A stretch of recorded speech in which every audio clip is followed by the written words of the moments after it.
영적 성장의 세 가지 요소라는 제목으로 함께 말씀 나누어 보겠습니다. 모든 사람은 공동체를 필요로 합니다. 오늘 이 교회나 가정은 다 공동체인 것이죠. 우리에게 이따금씩 고독과 침묵이 필요한 이유도 결국은 내가 공동체 안에서 건강한 지체로 자리 잡기 위해서인 것이죠. 저는 우리 교회의 카페인 카페 브릿지도 너무너무 좋아하지만 개인적으로 특별히 좋아하는 커피집은 별다방이라고 부르는 스타벅스 커피집입니다. 제가 2부 때도 말씀드렸지만 스타벅스로부터 돈 받고 이렇게 하는 건 아닙니다. 미국에서 9년간 혀에 인이 박힐 정도로 스타벅스 커피를 먹었기 때문에 그 맛을 잊지 못합니다. 새벽기도 끝나면 새벽기도는 분들과 거의 매일 이렇게 스타벅스에 가서 커피 한잔하고 집으로 돌아갔던 그런 기억들이 있습니다. 그곳에 한두 시간 머물다 교회나 집으로 돌아오면 커피 냄새가 가방과 옷에서 한동안 떠나지 않습니다. 이 가방 속에 든 성경책을 꺼내도 거기에도 그 진한 커피 향이 묻어 있기도 합니다. 최근의 통계에 따르면 스타벅스는 전 세계 64개 나라에 약 2만 9천 개의 매장을 가지고 있습니다.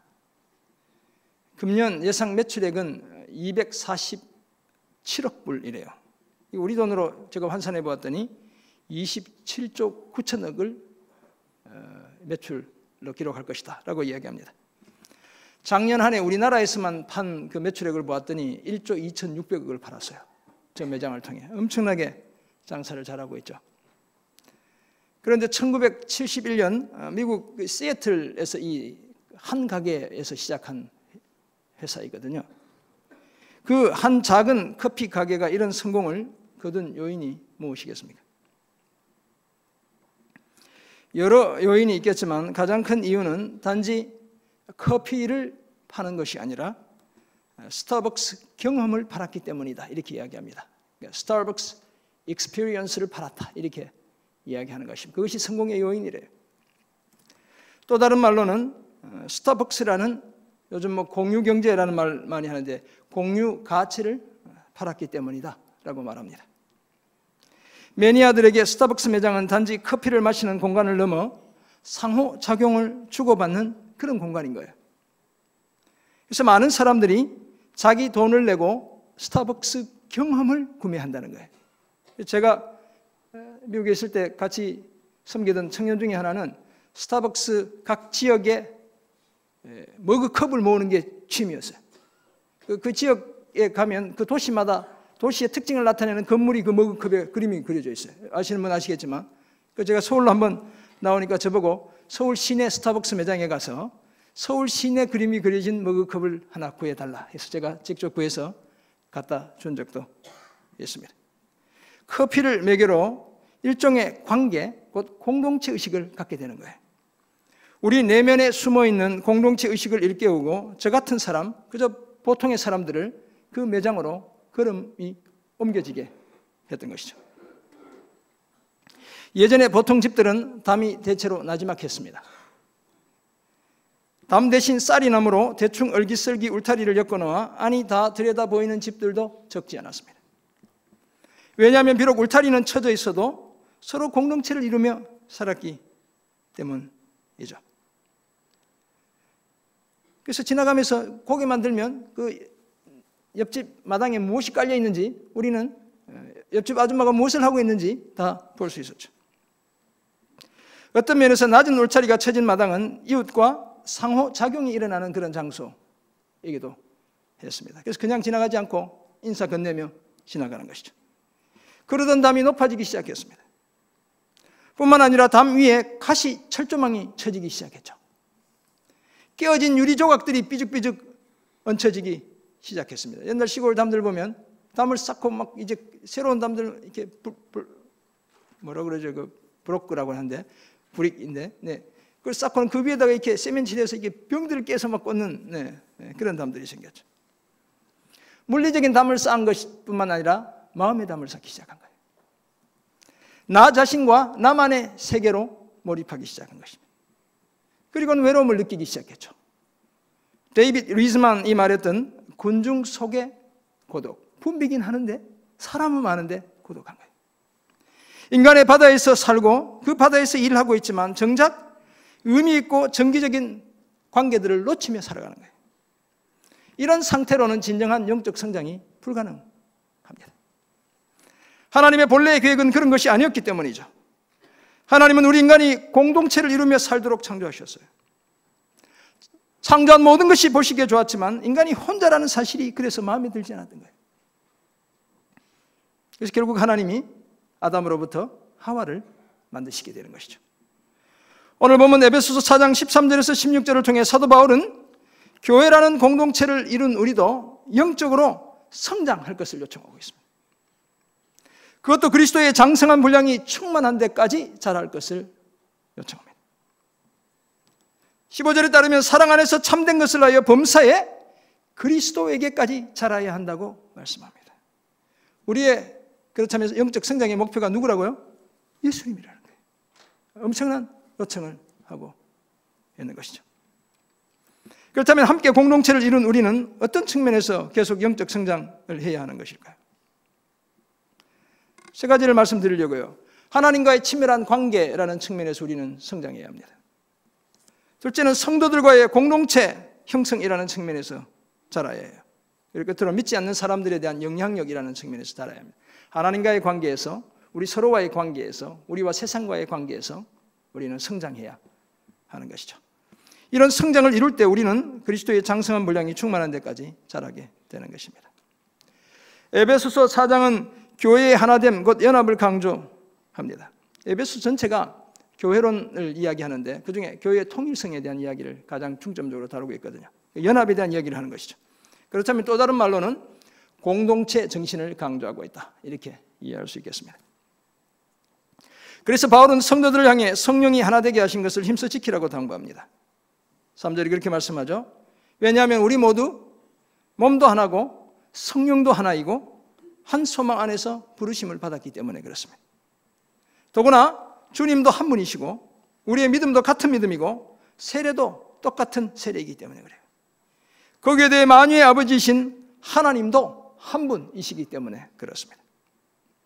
하나님께서 교회 안에 사도와 선지자와 복음 전하는 자와 목사와 교사라는 서로 다른 은사를 주신 것도 결국은 온전히 하나 되게 하기 위한 것이죠.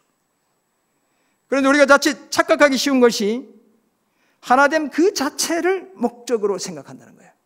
하나 되기만 하면 끝이라고 생각한다는 거예요. 그것은 우리가 잘못 생각하는 것이죠.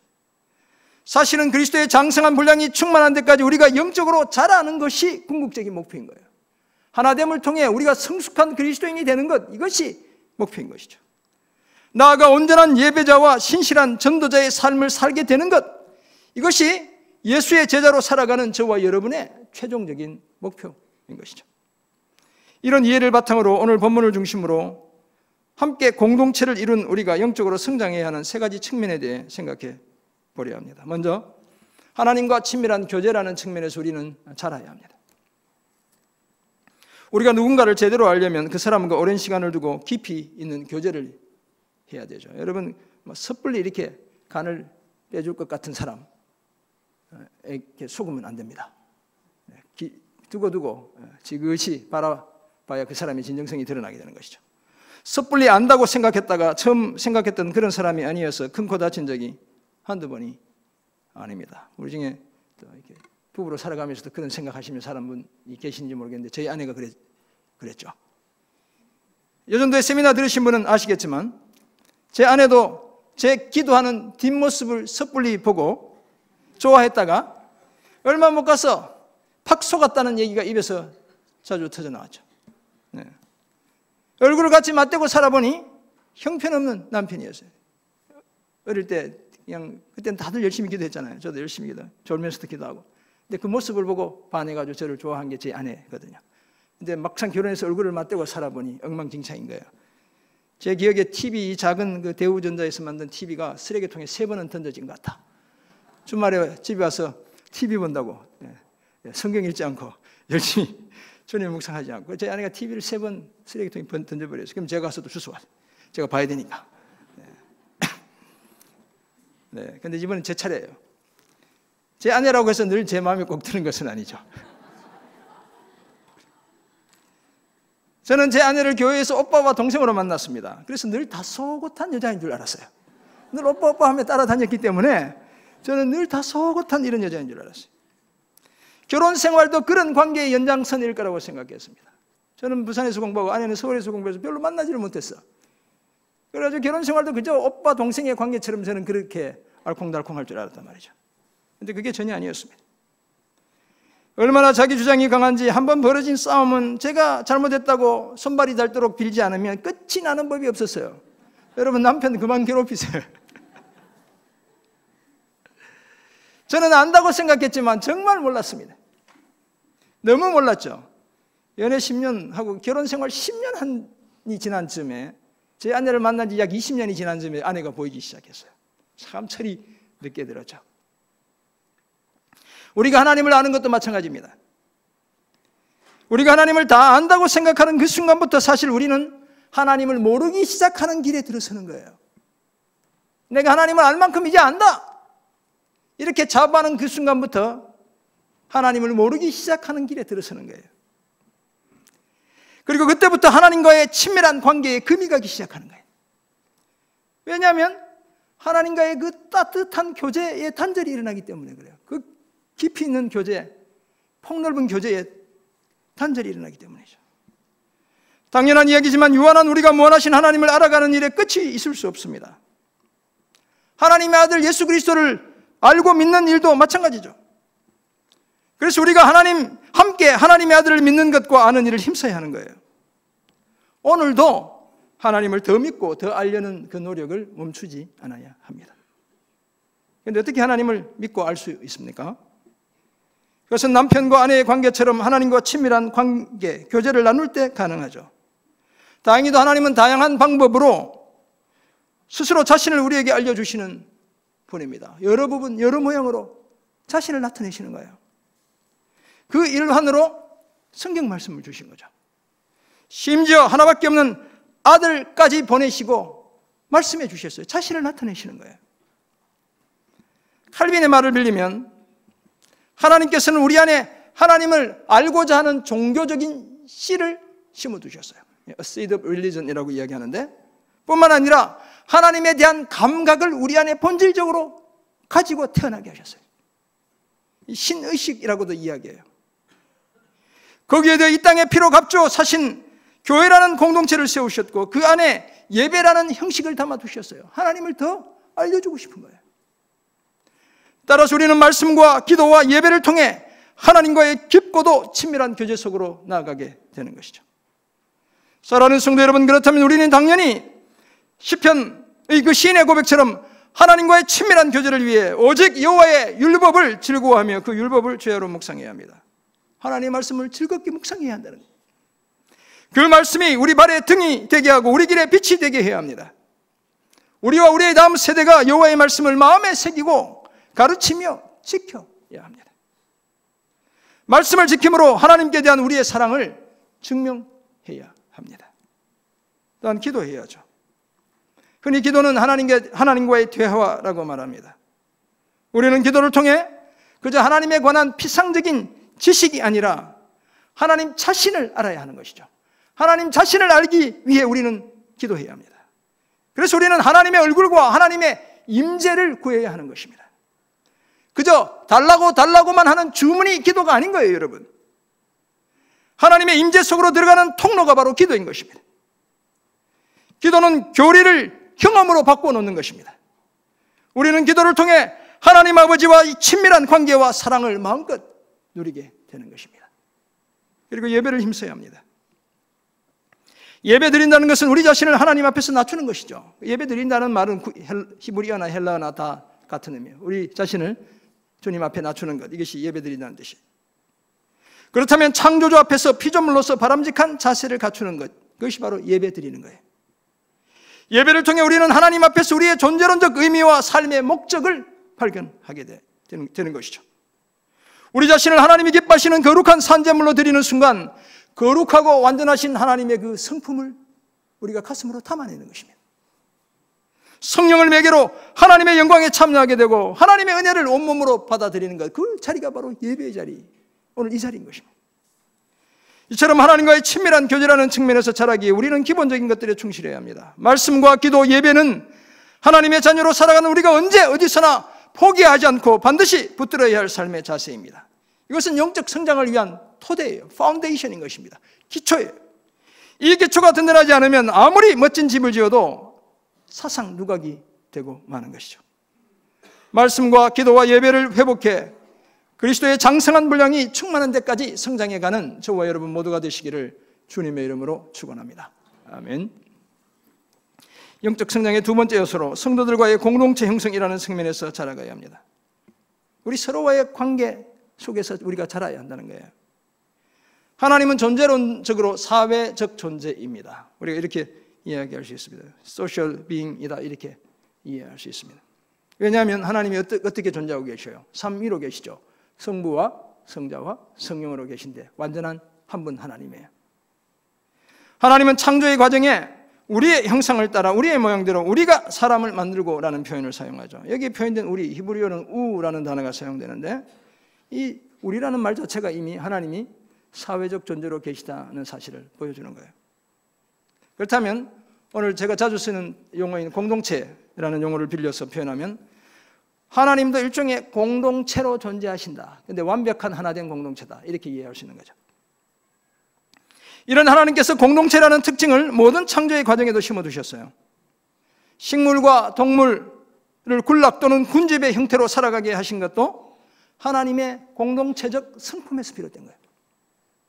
새들이 대형을 갖추고 하늘을 무리지어 날아가는 것, 물고기가 떼를 지어 바다나 강을 유영하는 것, 동물들과 개미나 벌과 같은 곤충들이 일종의 위계 질서를 가지고 공동체로 살아가는 것, 심지어 나무들이 특정 지역에서 군집을 이루며 뿌리를 내리는 것 다 공동체로 존재하시는 하나님의 특성을, 하나님의 형상을 반영하고 있는 것입니다. 그런데 모든 피조물 중에 공동체라는 측면에서 하나님의 형상을 가장 잘 드러내는 존재가 뭐이겠습니까? 바로 우리 인간인 거예요. 우리 사람이에요. 그래서 하나님은 인간의 창조에 특별하고 보다 구체적인 의미를 부여하셨죠. 그래서 하나님이 우리의 모양대로 우리의 형상을 따라 우리가 사람을 만들자 이렇게 얘기하는 거예요. 우리의 형상을 따라 우리의 모양대로 우리가 사람을 만들자라고 말씀하시죠. 그렇다면 인간을 영적이고 인격적인 존재로 만드셨을 뿐만 아니라 사회적 존재로 만드셨다는 거예요. 인간의 사회성은 두 가지 관계에서 드러납니다. 첫째는 하나님과의 수직적인 관계고 둘째는 우리 서로와의 수평적인 관계에서 드러나요. 하나님은 아담을 하나님과 친밀하게 교제해야 하는 존재로 만드셨죠. 저와 여러분은 기본적으로 하나님과 친밀하게 교제하는 수직적 관계를 제대로 해야 제대로 살 수 있는 그런 존재예요. 관계적인 존재, 사회적 존재로 만드셨어요. 그러나 그것만으로 부족했습니다. 하나님 보시기에 사람이 혼자 사는 것이 좋지 않게 보였죠. 그래서 더불어 살아가는 존재로 하와를 만드셨습니다. 하와라는 이름의 의미대로 아담은 흙이라는 뜻이거든요. 아담이라는 말 자체가 사람이라는 뜻도 있지만 흙이라는 뜻을 가지고 있어요. 근데 하와라는 말 자체가 하야라는 히브리 동사에서 왔어요. 하야는 존재하다, 있다라는 비동사거든요. 생명이라는 뜻을 갖고 있는 거예요. 흙으로 빚어진 아담과 더불어 살아갈 또 다른 생명을 하나님이 만드신 거예요. 공동체를 이루며 살아야 할 사회적 존재가 되게 하신 것이죠. 한 생명에다가 또 다른 생명이 만들어져서 공동체가 되는 것이죠. 그러므로 사람은 태생적으로 사회적 존재입니다. 사회적 존재로서의 최초의 공동체가 바로 가정인 것이죠. 따라서 각 가정은 하나님과 하나님의 성품을 가장 잘 드러내는 통로가 되어야 합니다. 가정이라는 공동체가 깨어지는 것, 그것은 어떤 측면에서는 하나님의 성품에 금이 가게 하는 거예요. 불가피하게 그런 과정을 겪어야 하셨던 분들 계시겠지만 새로운 가정을 주시면 이제는 건강하게 잘 세워가야 하는 것이죠. 이후 하나님이 만드신 또 다른 대표적인 공동체가 바로 교회이죠. 저는 그리스도시요 살아계신 하나님의 아들입니다라는 베드로의 신앙 고백을 들으신 예수님이 이 반석 위에 내가 내 교회를 세우겠다라고 말씀하시죠. 주님이 시작하신 교회, 주님 만드신 공동체죠. 바울에 따르면 이 교회는 하나님이 자기 피로 사신 교회예요. 하나밖에 없는 아들의 희생을 통해 세운 공동체이기 때문에 그래요. 그래서 교회가 분열되는 것 또한 하나님이 너무 슬퍼하시는 일이에요. 하나님의 얼굴에 먹칠하는 일이에요. 하나님의 그 형상에 금이 가게 하는 일이에요. 그래서 제가 누누이 말씀드리지만 제가 어떤 형태로 교회를 떠나도 교회를 가르지 않을 것입니다. 성도들을 나누지 않을 거예요. 왜냐하면 하나님의 본질적인 형상을 제가 훼손할 수는 없는 것이죠. 교회는 교회다워야 하는 것이죠. 하나님은 우리가 하나님과의 친밀한 교제를 통해 하나님과 하나 될 뿐 아니라 우리 서로 간에도 하나 되기를 원하셨어요. 그래서 예수님이 자신과 아버지가 하나, 아버지 하나님이 하나이듯이 자신을 따르는 제자들도 하나가 되도록 기도하셨던 거예요. 이 하나됨의 원리를 오늘 본문에서 바울도 동일하게 피력했습니다. 하나님의 아들을 믿는 것과 아는 일에 하나가 되는 것이 온전한 사람을 이루는 토대라는 거예요. 뿐만 아니라 그리스도의 장성한 분량이 충만한 데까지 이르는 출발점이라고 말합니다. 그래야 영적인 미성숙함이 속임수와 간사한 유혹으로 우리 삶을 뒤흔들지 못하게 되는 것입니다. 사랑하는 성도 여러분, 그러므로 우리가 영적으로 성장하기 위해 해야 할 또 다른 일이 있다면 성도로서 교회 공동체의 온전한 구성원이 되는 것입니다. 스스로를 고립시킨 채 외롭게 살지 않아야 합니다. 외로운 늑대처럼 살지 않아야 한다는 거예요, 여러분. 나 혼자만의 세계로도 충분한 것처럼 착각하지 않아야 합니다. 스위스에 있는 라브리라는 공동체를 창설한 사람이 여러분들 아시는 분 계시겠지만 프란시스 셰퍼잖아요. 이 셰퍼 목사님이 그리스도인의 표지라는 책에서 이런 말을 하고 있습니다. 우리가 서로 맺는 관계는 이 세상이 우리 메시지의 진실성을 판단하는 데 사용하는 기준이다. 우리의 관계가 우리가 진짜인지 가짜인지 정말 그리스도인인지 아닌지 진리를 품고 사는지 아닌지를 보여주는 표지라는 거예요. 기준이라는 거예요. 이것은 다른 그 무엇이 아니라 기독교 공동체가 하나님의 존재에 대한 최후의 변증이라는 의미다. 이렇게 이야기해요. 우리의 관계가 하나님의 살아계심과 하나님의 성품을 드러내는 변증이라는 거예요. 공동체 속에서 맺는 관계를 통해 우리의 존재의 의미를 제대로 발견할 수 있다는 사실을 말하고 있고, 세상 속에 하나님과 복음을 가장 잘 드러내는 것이 바로 이 교회 공동체, 가정 공동체라고 이야기하는 것입니다. 그러므로 우리에겐 우연히 만들어지는 관계 이상이 필요합니다. 그저 옷깃만 스쳐도 인연이라는 그런 관계 이상이 필요하다는 거예요. 그런 정도의 관계로는 피 묻은 그리스도의 복음을 제대로 드러낼 수 없습니다. 우리에게 필요한 관계는 하나님이 우리 마음속에 역사하시는 그런 관계가 필요한 거예요. 사람들의 삶을 변화시키는 그런 관계가 필요합니다. 그런 관계를 보여줄 수 있는 공동체가 바로 우리가 속한 가정이고 교회인 거예요.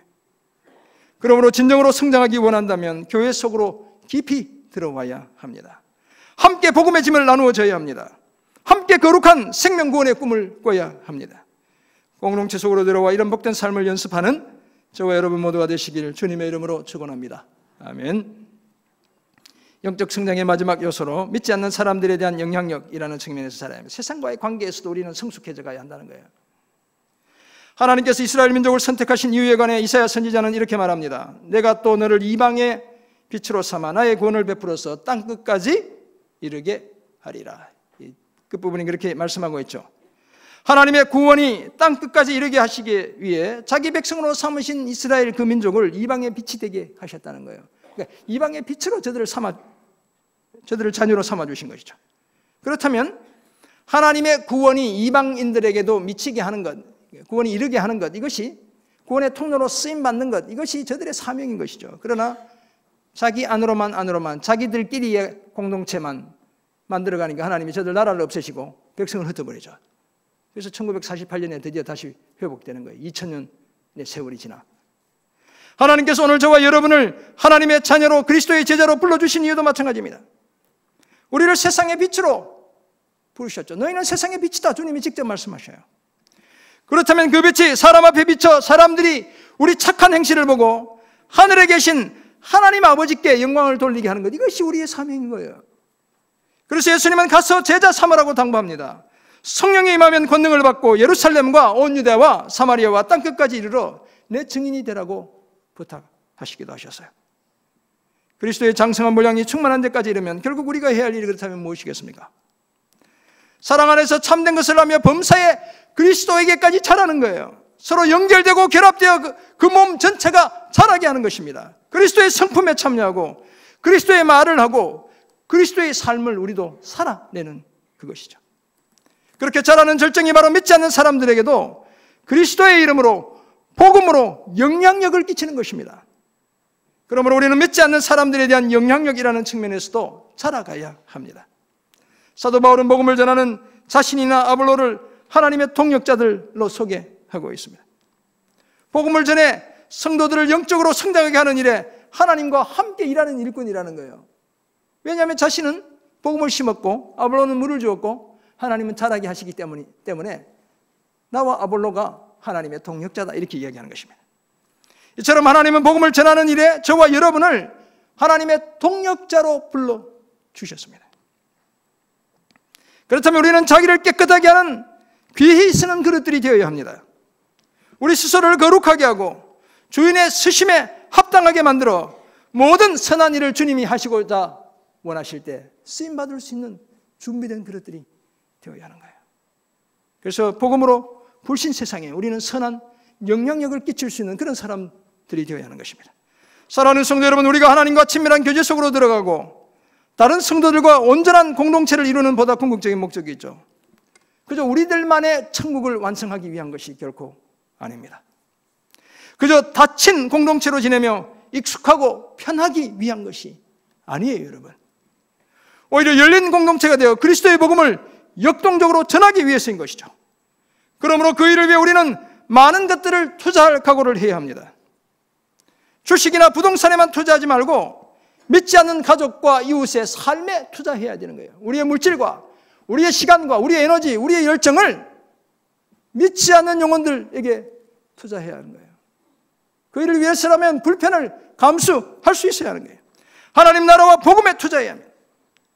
그렇게 투자한 사람들을 마침내 교회 공동체로 초청해야 하는 것이죠.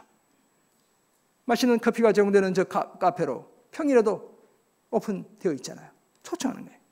여러분들이 만나는 그 작은 그룹인 구역 예배로 초청하는 거예요. 오늘 우리가 함께 드리는 이 공동체 예배 가운데로 저들을 초청하는 거예요. 투자하고 초청하는 거예요. Invest and invite 이렇게 하는 거예요. 이 노스포인트 철치가 하는 두 가지 전략이 투자하고 초청하는 거예요. 저들이 영적 여정을 시작할 수 있는 기회를 제공하는 것입니다. 사랑하는 성도 여러분, 함께 공동체를 이룬 우리가 정말 그리스도의 장성한 분량이 충만한 데까지 자라기 원한다면 우리는 믿지 않는 사람들에 대한 영향력이라는 측면에서도 성장해 가야 합니다. 좀 더 적극적으로 복음 사역에 동참해야 합니다.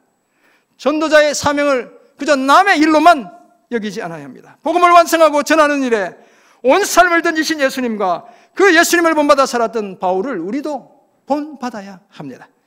이런 삶을 힘써 건강한 영적 성장의 길에 들어서는 저와 여러분 모두가 되시기를 주님의 이름으로 축원합니다. 아멘. 네, 1월 첫째 주는 복에 대한 설교를 하겠습니다. 부담되지 않게. 네, 오늘은 조금 부담되지만 우리가 어떻게 성장해야 될지를 함께 고민하는 거예요. 그렇다면 영적으로 성장해야 한다는 사실을 깨달은 우리는 이제 어떤 삶을 살아야 하는 것일까요? 먼저 말씀과 기도, 예배를 붙잡아야 합니다. 가장 기본적인 것이죠. 우리 몸의 세포들이 제대로 기능하기 위해서는 꼭 필요한 6대 영양소가 있다. 이렇게 3대 영양소, 6대 영양소. 3대 영양소는 뭡니까? 지방, 탄수화물, 단백질이죠. 6대 영양소는 보니까 물도 들어가더라고요. 무기질, 비타민 이렇게. 물은 우리 몸을 워낙 많이 구성하고 있으니까 어느 것 하나 중요하지 않은 것이 없습니다. 다 골고루 잘 갖추고 있어야죠. 그래야 우리 몸이 정상적으로 기능합니다. 저도 뼈 감소증에다가 비타민 D 결핍증, 비타민 D 먹고 있고 이렇게 하는데 다 골고루 다 필요한 거죠. 영적 세계에서도 마찬가지입니다. 말씀과 기도, 예배는 반드시 붙잡아야 할 3대 영적 재앙분이죠. 그 어느 것 하나 소홀히 할 수 없습니다. 이 세 가지에 대해 대충 넘어가도 지금 당장은 아무런 문제가 없는 것처럼 보이지만 우리의 영은 점점 문제 속으로 들어가고 있는 거예요. 내 힘으로, 내 노력으로, 내 지식으로, 내 경험으로, 내 건강으로 무엇이든 다 할 수 있을 것 같지만 머지않아 반드시 제가 예언하는데 난관을 만나게 됩니다. 영적 기초를 견고하게 쌓지 않으면. 왜냐하면 영적 재앙분이 공급되지 않기 때문에 그런 거예요. 말씀과 기도와 예배에 대해서만은 나도 할 만큼 했다는 말이 통하지 않아요, 여러분. 헌금 나도 할 만큼 했다. 이건 통할 것 같아요. 왜냐하면 젊을 때 열심히 벌 때 열심히 헌금했고 이제 나이가 드시면 수입이 없잖아요. 헌금은 열심히 못 하실 수밖에 없죠. 그런데 말씀과 기도, 예배에 대해서만은 나도 할 만큼 했다. 이게 통하지 않는다는 거예요. 우리 어르신들, 누님들, 형님들 연세 드실수록 더 예배 자리 잘 지키세요. 이제 뭐 주님을 만날 날이 가까운데 더 잘 연습해야죠. 더 잘 연습. 더 열심히 기도하시고 더 말씀 묵상하시고 주님의 성품을 더 우리가 더 많이 닮아가야 되잖아요. 계속해서. 이것은 마치 우리 몸에 필요한 영양소처럼 날마다 필요한 영적 자양분입니다. 그러므로 늘 겸손하게 말씀과 기도, 예배를 붙드는 저와 여러분이 되어야 합니다. 괜히 혼자서도 잘할 수 있을 것 같은 착각하지 말아야 합니다. 여러분은 부처가 아닙니다.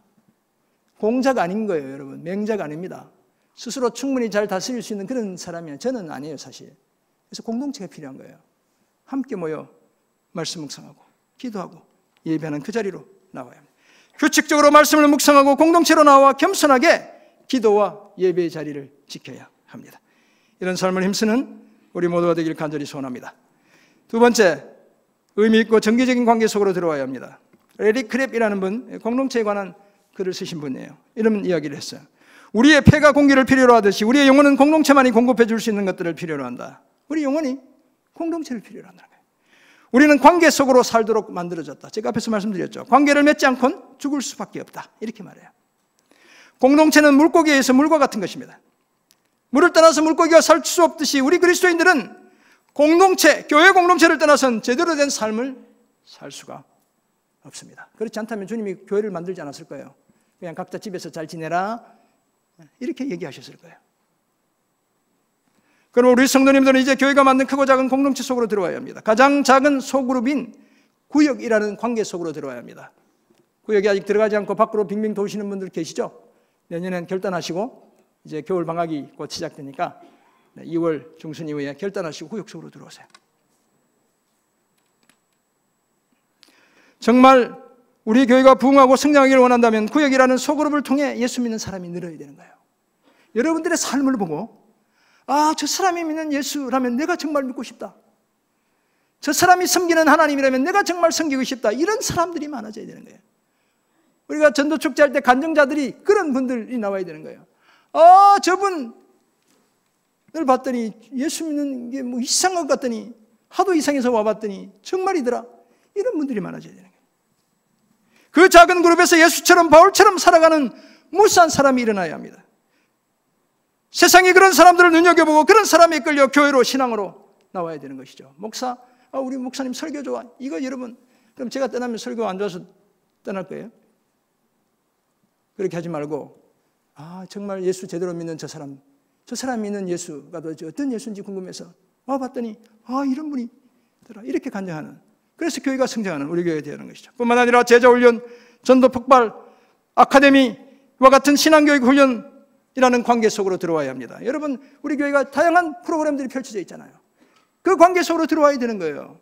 여러분들이 건강하게 성장하도록 우리가 준비해 놓고 있는 프로그램들인 것이죠. 제자훈련, 사역훈련 빨리 신청하세요. 여러분, 신앙의 새로운 지평이 열린다니까요. 관점이 달라져요. 만 59세 되기 전에 빨리 신청하세요. 교사나 찬양대 주방이나 카페 봉사, 주차 안내와 전도와 각종 섬김의 장안으로 들어와야 합니다. 그 속에서 서로 부대끼며 내가 얼마나 주님과 주님의 몸된 교회를 사랑하는지 스스로 확인해 봐야 하는 거예요. 내 사랑이 진짜인지 가짜인지 공동체 속에서 확인하는 거예요. 나 혼자만 있으면 정말 사랑하는 것 같죠? 내 기준이 요거밖에 안 되는데 공동체 속에 있으면 기준이 이만큼이잖아요. 내 사랑이 부족하구나 깨닫게 되는 것이죠. 정말 내가 복음에 붙들려 살아가는 사람인지 스스로 자신을 점검해 봐야 합니다. 더 이상 방관자로 구경꾼으로 머물지 않고 공동체의 관계 속으로 깊이 들어와 영적 성령을 경험하는 저와 여러분 모두가 되시길 주님의 이름으로 축원합니다. 요즘 피터슨, 제가 좋아하는, 제 별명이 윤한 피터슨인데 현실 하나님의 세계라는 책에서 공동체와 관련해서 이렇게 말합니다. 우리는 공동체다. 혼자서는 우리가 아니다. 우리는 공동체 속에서 태어나며 공동체 속에서 살아가며 공동체 속에서 죽는다. 인간 존재는 혼자가 아니며 혼자로는 충분하지 않다. 이렇게 말해요. 이처럼 우리는 공동체 속에서 살아갑니다. 우리의 영적 성장의 척도도 공동체를 통해 가늠할 수 있습니다. 공동체라는 거울에 비친 내 모습이 진짜 내 모습인 거예요. 윗선과 가식이 얼마 지나지 않아 다 드러날 수밖에 없습니다. 제가 2부 때도 말씀드렸지만 4년 지나니까 제가 어떤 인간인지 다 드러났잖아요. 아직도 조금 더 양파 껍질을 까야 될지도 몰라요. 그래도 대충 다 이제 저런 인간이구나. 네, 다 드러났죠. 제가 집에만 같이 있으면 여러분들이 저를 모르죠. 진정성이 다 판가름 날 수밖에 없습니다. 그러므로 나의 영적 상태가 어떠한지 점검해 보기 원한다면 공동체 안으로 깊숙이 들어와야 합니다. 그 속에서 경청하며 섬기고 다른 사람을 도와줌으로 섬기는 그런 삶을 연습해야 되는 겁니다. 사랑하는 성도 여러분, 이처럼 우리는 공동체 안에서 함께 영적으로 성장해야 합니다. 하나님과의 친밀한 관계라는 측면에서, 성도들과의 공동체 형성이라는 측면에서, 세상을 향한 영향력이라는 측면에서 우리는 성장해야 합니다. 그러기 위해 말씀과 기도와 예배의 삶을 힘써야 합니다. 공동체 안으로 깊숙이 들어와 나 자신을 점검해야 합니다. 이런 삶을 힘써 그리스도의 장성한 분량이 충만한 데까지 함께 성장해가는 저와 여러분 모두가 되시기를 주님의 이름으로 축원합니다. 아멘. 기도하겠습니다. 하나님 아버지, 오늘 우리에게 주신 귀한 말씀 기억합니다. 함께 붙들게 하시고 하나님과의 관계, 우리 서로와의 관계, 세상과의 관계에서 영적으로 진실하게 성장해가는 하나님의 사람들 되게 도와 주옵소서. 그래서 내년에 우리에게 맡겨주신 사명 더 거뜬히 감당해내는 아름다운 주님의 사람들 다 되게 도와 주옵소서. 감사드리며 존귀하신 예수 그리스도의 이름으로 기도드립니다. 아멘.